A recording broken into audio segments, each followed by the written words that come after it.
Hi. So we're reading, which number day, Evie? The 15th. Very nice. The 15th day of our 25 Days of Christmas Bible Verses, which is Luke chapter 1, verses 67 through 80. And Hannah's going to start. Okay. John's father, Zechariah, was filled with the Holy Spirit. He prophesied. Give praise to the Lord, the God of Israel. He has come to his people and purchased their freedom. He has acted with great power and has saved us. He did it for those who are from the family line of his servant David. Long ago, holy prophets said he would do it. He has saved us from our enemies. We are rescued from all who hate us.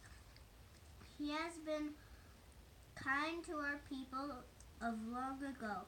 He has remembered his holy covenant. He made a promise to our father Abraham. He promised to save us from our enemies. Then we could serve him without fear. He wants us to be holy and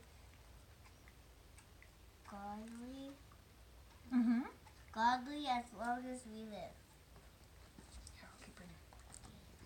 And you, my child, will be called a prophet of the Most High God.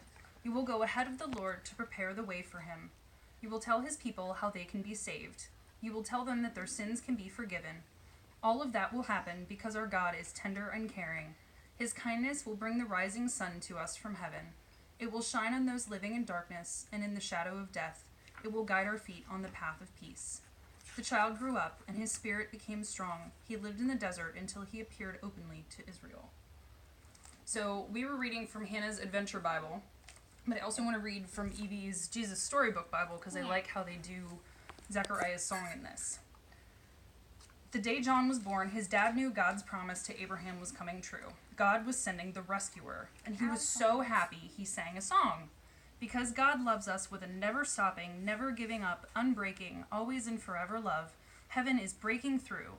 He is sending us a light from heaven to shine on us like the sun, to shine on those who live in darkness and in the shadow of death, to guide our feet into the way of peace.